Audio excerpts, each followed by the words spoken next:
నమస్తే, welcome to our channel. నేను మీ Venkatesh. Welcome to our channel. ఇక్కడ తెలంగాణ రాష్ట్రంలో రాజకీయాలు ఏ విధంగా ఉన్నాయో చూసినాం. ఇప్పుడు తమిళనాడు రాజకీయాల గురించి మాట్లాడుకునే ప్రయత్నం చేద్దాం. మిత్రులారా, దయచేసి రాజకీయాలు ఏ విధంగా మారుతున్నాయి అంటే ప్రజల ఆలోచనలు ఏ విధంగా మారుతున్నాయి అనేది తమిళనాడు రాజకీయాల నిదర్శనం. అంటే విసుగుబుట్టి రాజకీయ పార్టీల పైన విసుగుబుట్టి మాకు ఒక మార్పు కావాలి, మాకంటూ ఒక నాయకుడు కావాలని అభిమానాన్ని ఏ విధంగా కట్టలు తెంచుకునే అభిమానాన్ని నిజంగా ఏ విధంగా చూపెట్టిరు టీవీకే పార్టీ మీద అనేది కీలకంగా చూస్తున్నాం. దానికి సంబంధించి తెలంగాణ రాష్ట్ర రాజకీయాలలో కూడా తమిళనాడు రాజకీయానికి తెలంగాణ రాష్ట్ర రాజకీయానికి ఒక లింకే ఉన్నది. ఈ రిజల్ట్ కూడా ఇప్పుడు తమిళనాడులో వచ్చిన రిజల్ట్ ఏదైతుందో ఆ రిజల్ట్ తెలంగాణలో రాబోతూ ఉన్నది, వచ్చే ఎన్నికల్లో రాబోతూ ఉంది. అది ఎట్లా అనేది తెలుసుకునే ప్రయత్నం చేద్దాం మిత్రులారు. దయచేసి వీడియోని ఎక్కువ మందికి షేర్ చేసే ప్రయత్నం చేయండి. ఒకసారి చూద్దాం. ఇది తెలంగాణ శనార్థి తెలంగాణలో వచ్చిన పత్రిక.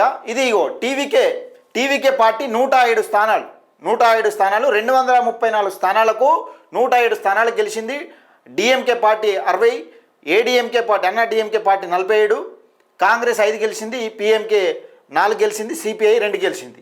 ఇక్కడ నిజంగా ప్రభుత్వాన్ని ఏర్పాటు చేయాలంటే 118 సీట్లు గెలవాలి. ఇక్కడ 118 సీట్లు గెలవాలి. ఇది మొత్తానికైతే ఒక ఫిగర్కి వచ్చేసింది. 107 అంటే ఎవరితోనో ఒకరితో కలిసి ప్రభుత్వాన్ని ఏర్పాటు చేసేంత ఫిగర్కు వచ్చింది. మరి ఈయన ఏమన్నా రాజకీయ నాయకుడా? ఈయన రాజకీయ నాయకుడు కాదు అసలు. వాస్తవానికి రాజకీయ నాయకుడు సినీ ఇండస్ట్రీలో ఒక ఊపుని షేక్ చేసిన ఒక హీరో విజయ్, ఒక హీరో. మరి ఇంత క్రేజ్ ఎక్కడి నుంచి వచ్చిందంటే ప్రజలు మార్పు కోరుకున్నారు. ఈ రాజకీయాలను విరక్తి పుట్టి రాజకీయాలని నిజంగా చూసి ప్రజలకు విరక్తి పుడుతుంది. ఇప్పుడు తెలంగాణ రాష్ట్ర రాజకీయాల్లో కూడా అంతే. పెద్ద ఏం మార్పు కోరుకొని నిజంగా ఏం చేస్తారనుకుంటే ఏం లేదల్లా. బీఆర్ఎస్ పార్టీ ఎట్లా చేసిందో కాంగ్రెస్ పార్టీ అట్లనే చేస్తుంది. ప్రజలు మార్పు కోరుకుంటున్నారు. మళ్ళొకసారి ఈ నాయకులు ఓటేయద్దన్న విధంగా చూస్తూ ఉన్నారు. మనం ఒకసారి చూసుకుని వద్దాం. తమిళ రాజకీయాల్లో సరికొత్త చరిత్ర నమోదైంది. సినిమా ఇండస్ట్రీ నుంచి రాజకీయాల్లోకి వచ్చిన దళపతి విజయ్ సంచలన విజయాన్ని సాధించారు. ఎగ్జిట్ పోల్ సంచలనం తలకిందులు చేస్తూ తమిళనాడు రాజకీయాల్లో టీవీకే పార్టీ భారీ ప్రభంజనం సృష్టించింది. ఇక్కడ ఎగ్జిట్ పోల్స్ ఏమైనాయి? ఎగ్జిట్ పోల్స్ అమ్ముడుపోతున్నాయి. ఈ పెద్ద శాటిలైట్ ఛానల్ అమ్ముడుపోతున్నాయి. ఎవడన్నా కరెక్ట్ చెప్తున్నాడు? ఏదైనా ఈ మధ్యకాలంలో ఎగ్జిట్ పోల్స్ చెప్పింది ఏదైనా నిజమవుతుందా? 100కు 90% ఫెయిల్ అవుతుంది. ఎందుకు ఫెయిల్ అవుతున్నాయి అంటే ప్రజల అంటే ప్రజలను అందుకోలేక ప్రజల మనసులో ఏముందన్నది తెలుసుకోలేకపోతున్నారు. ప్రజలు కూడా బాగా చాలా అయిపోయారు, బాగా హుషారైపోయారు. అసలు ఎవరికి ఓటేస్తారు అనేది కూడా అర్థం కాని పరిస్థితిలో అట్లా చేస్తూ ఉన్నారు. అందుకని ఈ ఎగ్జిట్ పోల్స్ ఇవన్నీ తలకిందులు అయిపోయినాయి తమిళనాడులో. అయితే సృష్టించింది. దాదాపు 60 ఏళ్ళుగా కొనసాగుతున్న అన్నాడీఎంకే ఆధిపత్యానికి చెక్ పెట్టింది. 60 ఏళ్ళుగా చెక్ పెట్టింది. తమిళ గల వెట్రి కలగం బ్రేక్ లేని విజయాన్ని నమోదు చేస్తూ సింగిల్ లార్జెస్ట్ పార్టీగా అవతరించింది. ఎన్నికల సంఘం సోమవారం ప్రకటించిన ఫలితాల ప్రకారం టీవీకే 107 సీట్లు గెలుచుకుంది. అధికార డిఎంకే 60 స్థానాలకు పరిమితం కాగా అన్నాడీఎంకే 47 సీట్లతో సరిపెట్టుకున్నది. ఇది తమిళనాడుకు సంబంధించి. ఇది ఒకసారి బెంగాల్. ఈ వార్త ఇట్లా ఉంటే ఒకసారి దీన్ని పూర్తిగా చూసే ప్రయత్నం చేద్దాం మిత్రులారా. ఇది ఎన్నో పేజీలు ఉంది? ఎగ్జిట్ పోల్స్ తలకిందులు. ఇక మారిన పొలిటికల్ ట్రెండ్. మాస పార్టీలకు చెక్. తమిళనాడు ఫలితాలే నిదర్శనం. సరికొత్త రాజకీయ శకనానికి నాంది. పాత పార్టీల కుటుంబకాంక్ష, ప్రజాస్వామ్యంపై ఆకాంక్ష. మారుతున్న తెలంగాణ పొలిటికల్ ట్రెండ్. బీసీ గలమే తెలంగాణ దిక్సూచి. కాంగ్రెస్, బీజేపీ, బీఆర్ఎస్లకు చెక్కు. అగ్రకులాల రాజకీయాలపై తిరుగుబాటు. దొరల పాలనకు చరమగీతం. తెలంగాణలో రాబోయేది ఎవరి రాజ్యం? ఓటరు తీర్పు మారబోతోందా? తీర్మార్మలనే ప్రత్యామ్నాయమా? సెంటిమెంట్ ముసుగులో మళ్ళీ కుటుంబ పాలన. వారసత్వ రాజకీయాలకు నో ఎంట్రీ బోర్డు. ఇక్కడ అన్ని వచ్చినాయి. ఇక్కడ రాజకీయంగా ఎన్ని రావాలో అన్ని వచ్చినాయి. ఇక్కడ విషయం చూసుకుందాం. మారుతున్న తెలంగాణ పొలిటికల్ ట్రెండ్ 100% నేను చెప్తున్నా కదా. ప్రజలు మార్పు కోరుకుంటే ఎవరికైనా కట్టబెడతారు. ఆ అధికారం అనేది అసలు అభిమానం లోపల ఎవరి చేతులు ఉందన్నది. నువ్వు ఓటు అడగవా ప్రజలు కోరుకుంటే ఎట్లా ఇస్తారనేది చూడు. అసలు సింగిల్ లార్జెస్ట్ పార్టీగా టీవీకే పార్టీ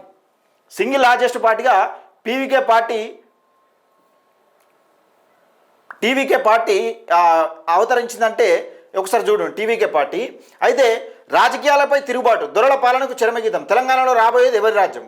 ఓటరు తీర్పు మారబోతుందా? తీర్మార్మలనే ప్రత్యామ్నాయమా? సెంటిమెంట్ ముసుగులో మళ్ళీ కుటుంబ పాలన. వారసత్వ రాజకీయాలకు నో ఎంట్రీ. సెంటిమెంట్ ముసుగులో మళ్ళీ కుటుంబ పాలన అంటే ఇప్పుడు కల్వకుంట్ల కవిత గారు వచ్చింది. మరి ఏంది కల్వకుంట్ల కవిత గారు అంటే ముఖ్యమంత్రులు అంటే ఏమన్నా వాళ్ళకు సంబంధించిన కుటుంబ ఆస్తి అదేమన్నా, లేకపోతే కుటుంబ పీఠమా? ఎందుకు వచ్చింది కల్వకుంట్ల కవితకు ఇప్పుడు జరిగే ఉద్యమానికి, బీసీ ఉద్యమానికి సంబంధం ఏముంది? దాన్ని ఒక్కసారి అర్థం చేసుకోవాలి. తెలంగాణ ప్రజలు క్షుణ్ణంగా గమనిస్తున్నారు. సెంటిమెంట్ ముసుగులో మళ్ళీ కుటుంబ పాలన, వారసత్వ రాజకీయాలకు నో ఎంట్రీ. ఒకసారి చూద్దాం. రాజకీయం అంటే ఇక ఏమాత్రం వారసత్వం ఆస్తి కాదు, అగ్రకులాల జాగిరి అంతకన్నా కాదు. రాజకీయాల్లో ట్రెండ్ మారింది. మూస పద్ధతి పార్టీలకు, రాజకీయాలకు చెక్ పెడుతోంది. కుటుంబ కాంక్ష, అధికార దాహం కాదు, ప్రజలకు మంచి చేసే ఉద్దేశం ఉన్నోళ్ళకే ఓటర్లు అధికారం కట్టబెడుతున్నారు. మొన్న ఏపీలో పవన్ కళ్యాణ్ జనసేన పార్టీ, నిన్న తమిళనాడులో టీవీకే అధినేత విజయ్. మరి నేడు తెలంగాణలో ఎవరికి పట్టం కట్టబోతున్నారు అనేది చర్చనీయాంశంగా మారింది. సుదీర్ఘంగా రాజకీయాల్లో తలపండిన లీడర్లు బుర్జువా పార్టీలను పక్కన నెట్టి ఓటర్లు సరికొత్త నాయకత్వం ఎదురుచూస్తున్నారు, సరికొత్త నాయకత్వం కోసం ఎదురుచూస్తున్నారు. పాత తరం రాజకీయాల్లో విసికి వేసేరేసిన ప్రజలు కొత్త తరం నాయకత్వానికి పట్టం కట్టేందుకు మొగ్గు చూపడం రాజకీయాల్లో గమనించదగ్గ పరిణామం. ఇక ఇప్పుడు సరికొత్త తీర్పునిచ్చేందుకు తెలంగాణ ప్రజల వంతైంది. కాంగ్రెస్, టీడీపీ, బీఆర్ఎస్, బీజేపీ రాజకీయాలతో విసిగిపోయిన యావత్ తెలంగాణ ప్రజానికం ప్రత్యామ్నాయ పార్టీల వైపు అడుగులు వేస్తోంది. అందులో భాగంగానే తెలంగాణ బీసీ వాదాన్ని ఎత్తుకోవడమే కాదు, ఎక్కడ బడుగు బలహీన వర్గాలకు అన్యాయం జరిగినా అక్కడ ప్రత్యక్షం అవుతున్న తెలంగాణ రాజ్యాధికార పార్టీ అధినేత ఎమ్మెల్సీ తీన్మార్ మల్లన్న పేరు తెలంగాణ రాజకీయాల్లో సరికొత్త ట్రెండ్ సృష్టించబోతోంది. దశాబ్దాలుగా అధికారాన్ని పంచుకుంటున్న పార్టీల అహంకారం, కుటుంబ కాంక్ష, అవినీతి పాలనపై తెలంగాణ సమాజం ఇప్పుడు యుద్ధం ప్రకటించింది. తమిళనాడు గడ్డపై విజయ్ సృష్టించిన ప్రభంజనం ఒక ఆరంభం మాత్రమే. అయితే గల్లీ నుంచి ఢిల్లీ దాకా సామాన్యుడి గలాన్ని వినిపిస్తున్న తీన్మార్ మల్లన్న నేతృత్వంలో తెలంగాణ రాజ్యాధికార పార్టీ తెలంగాణ గడ్డపై అగ్రకులాల చరమగీతం పాడి సరికొత్త చరిత్రను లిఖించబోతోంది. మార్పు మొదలైంది. అది వారసత్వ రాజకీయాలను తుడిచిపెట్టేదాకా విశ్రమించే ప్రసక్తి లేదు. నిజానికి రాజకీయం అంటే ఒకప్పుడు వారసత్వం, అంగబలం, ఆర్తబలం. కానీ ఇప్పుడు ట్రెండ్ మారింది. తమిళనాడులో విజయ్ సాధించిన విజయం కేవలం ఒక రాష్ట్రానికి పరిమితం కాదు, అది దక్షిణాది రాజకీయాల్లో రాబోయే పెనుమార్పులకు సంకేతం. ప్రధానంగా తెలంగాణలో దశాబ్దాలుగా సాగుతున్న అగ్రకులాల పాలన, కుటుంబ రాజకీయాలపై ప్రజలు విముఖత చూపుతున్నారనేది కథలేని వాస్తవం అంటూ ఒక వార్తనైతే చూస్తూ ఉన్నాం. ఇప్పుడు నిజంగా ఒక రాజకీయాలలో ఒక ట్రెండ్ మారింది. అక్కడ చూసుకుంటే తమిళనాడులో చూసుకుంటే ఒక ఆటో డ్రైవర్ కొడుకు, ఆటో డ్రైవరే ఒక ఆయన డ్రైవర్ కొడుకు, సొంత విజయ్ కారు నడిపే డ్రైవర్ కొడుకు ఎమ్మెల్యేగా గెలిచిండు, ఎమ్మెల్యేగా టికెట్ ఇచ్చిండు. అంటే రాష్ట్ర రాజకీయాల్లో మార్పు రావాలంటే ప్రజలు మార్పు కోరుకుంటారు, అలాగే నాయకులు కూడా మార్పు కోరుకున్నట్టు అవుతుంది. ఈ పాత తరాన్ని పెట్టి మార్పు కావాలంటే ప్రజలు కూడా విసుగుపుడుతుంది. ఇలా చూసి ఇలా ముఖాలు చూసి విసుగుపుడుతుంది. ఆ రకంగా అయిపోయింది. అయితే అగ్రకులాల ఆధిపత్యం వర్సెస్ బీసీ గలం.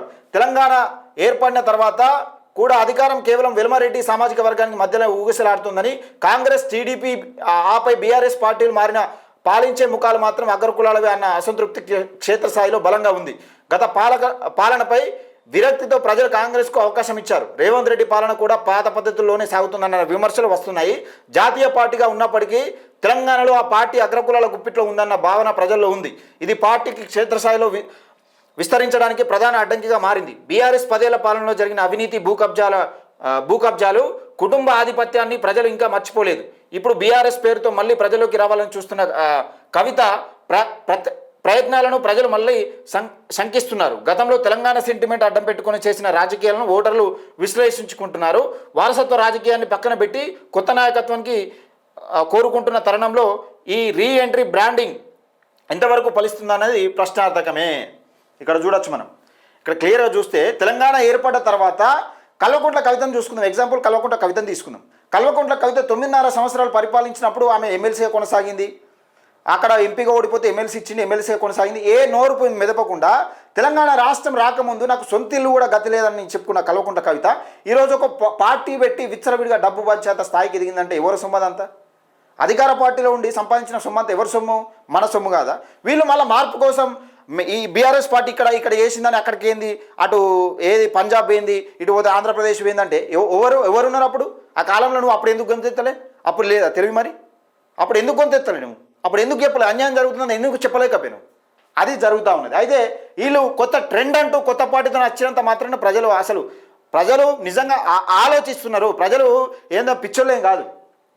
ఇక సరికొత్త ఆశగా తెలంగాణ రాజ్యాధికార పార్టీ ప్రస్తుతం పరిస్థితుల్లో తెలంగాణలో తీన్మార్ మల్లన్న ఒక ప్రత్యామ్నాయంగా శక్తిగా ఎదిగే అవకాశం మెండుగా కనిపిస్తుంది. గల్లీ స్థాయి నుంచి ఢిల్లీ స్థాయి వరకు రాజకీయ నాయకుల లోపాలను ఎండగట్టడంలో ఆయన చూపిస్తున్న తెగువ యువతకు సామాన్యులకు ఆకర్షిస్తుంది. జనాభాలో సింహభాగం ఉన్న బీసీలకు రాజ్యాధికారం దక్కాలన్న నినాదం తెలంగాణ రాజకీయ ముఖ్య చిత్రాన్ని మార్చేయగలదు. ఆడంబరాలు ఆస్తులు పోగేసుకోవడం కాకుండా ప్రజల సమస్యలపై నిలబడే నేతగా ఆయనకు వస్తున్న గుర్తింపు వారసత్వ రాజకీయాలకు విరుడుగా మారుతుంది. ప్రజలు ఇప్పుడు కేవలం సంక్షేమ పథకాలకు మాత్రమే పరిమితం కావడం లేదు. పారదర్శకమైన పాలన, అవినీతి రహిత వ్యవస్థ, ప్రతి సామాన్యుడికి ప్రభుత్వంలో భాగస్వామ్యం కావాలని కోరుకుంటున్నారు. తీన్మార్ మల్లన్న వంటి నాయకులు అధికారంలోకి వస్తే అభివృద్ధి కేవలం కాంట్రాక్టర్ల జేబులు నింపడానికే కాకుండా పేదవాడి గడప వరకు చేరుతుందనే ఆశ బలపడుతుంది. తెలంగాణ సమాజం ఇప్పుడు ఒక పరివర్తన దశలో ఉంది. పాత పార్టీల మధ్య అధికారం పంచుకునే మ్యూజికల్ చైర్ ఆటకు స్వస్తి పలికే రోజులు దగ్గర పడ్డాయి. తమిళనాడులో విజయ్ ఎలాగైతే ఒక కొత్త పార్టీ శకాన్ని ప్రారంభించారో తెలంగాణలో తీన్మార్ మల్లన్న నాయకత్వంలో తెలంగాణ రాజ్యాధికార పార్టీ ద్వారా అలాంటి మార్పు వస్తుందని విశ్లేషకులు భావిస్తున్నారు. వారసత్వానికి శరమగీతం పాడుతూ సామాన్యుడు శాసనార్థక అయ్యే రోజు అసలైన ప్రజాస్వామ్యం విజయం అంటూ ఒక వార్తనైతే వస్తున్నాం. ఇక్కడ విషయం ఏంటంటే ప్రజలు మార్పు కోరుకుంటే ఏదైనా సాధించగలుగుతారు. అంటే ఒక రాజకీయానికి సంబంధం లేని వ్యక్తిని తీసుకొచ్చి సీఎం పీఠలో కూర్చోబెట్టి ఉంది తమిళనాడులో. తెలంగాణ రాష్ట్రంలో ఇంత మార్పు కోసం కొట్లాడుతున్న తీన్మార్ మల్లన్నను మంచి అవకాశాలు వచ్చే అవకాశం ఉన్నది. అలాగే తెలంగాణ రాష్ట్ర రాజకీయాల్లో కూడా 2029 లేకపోతే 28 రాష్ట్ర రాజకీయాలలో ఒక మార్పు తీసుకొచ్చే అవకాశం ఉంది. 100కు 100% ఈ 77 సంవత్సరాల అగ్రకులాల పరిపాలనకు ఏదైతుందో స్వస్తి వలికే రోజులు ముందున్నాయని క్లియర్గా చెప్తున్న మాట. ఇది 100కు 100% వాస్తవం.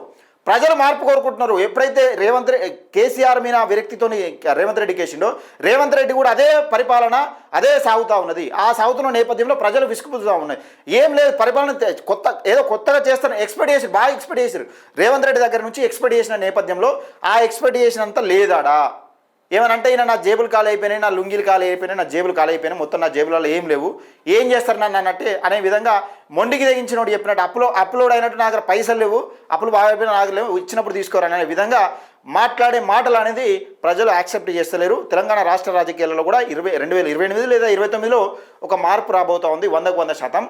ఇది తీన్మార్ మల్లన్న కలిసి వచ్చే అవకాశమే 100కు 100% కనబడుతూ ఉంది. ఎందుకంటే బీసీ బడుగు బలహీన వర్గాల బీసీ ఎస్సీ ఎస్టీ మైనార్టీల కోసం కొట్లాడుతున్న తీన్మార్ మల్లన్న 100కు 100% బీసీ రాజ్యాన్ని తీసుకెళ్తా, బీసీ ముఖ్యమంత్రిని చేస్తా అని చెప్తున్న నేపథ్యంలో 100కు 100% ఈ అగ్రకులాల రాజకీయ పార్టీలు ఏవైతుందో వీటికి స్వస్తి వాళ్ళకి రోజులు ముందరే ఉన్నాయని ఈ కథను చెప్తా ఉన్నాను, నేపథ్యం చూస్తూ ఉన్నాం. మన రాష్ట్ర రాజకీయాలలో ప్రజలు కోరుకుంటున్నది ఏంది? నిజంగా తెలంగాణ రాష్ట్ర రాజకీయాలు తమిళనాడు తరహాలో రాష్ట్ర రాజకీయాలు మారబోతున్నాయంటే 100కు 100% అదే అని చెప్తా ఉన్నారు. కానీ ఇక్కడ కాంగ్రెస్ మీద వ్యతిరేకత పెరిగితే బీఆర్ఎస్లో కలిసి వస్తుందనో, లేకపోతే బీఆర్ఎస్ మీద వ్యతిరేకత కలిసి వస్తే కాంగ్రెస్ కలిసి వచ్చిందనో అది కాదు. ప్రజలు అల్టిమేట్గా మార్పు కోరుకుంటా ఉన్నారు. ఇది 100కు 100% వాస్తవం. దయచేసి మిత్రులారా, రాజకీయాలపై అవగాహన పెంచుకోండి. ఈ పార్టీ పోతే ఆ పార్టీ అర్థంతా ఇటు ఇదంతా అటు కాదు. మన బతుకులు మార్చే పార్టీని ఎంచుకుందాం, మనం ఒక నిర్ణయాన్ని తీసుకుందాం. దయచేసి వీడియోని ఎక్కువ మందికి షేర్ చేయండి, లైక్ చేయండి, మన ఛానల్ని సబ్స్క్రైబ్ చేసుకోండి.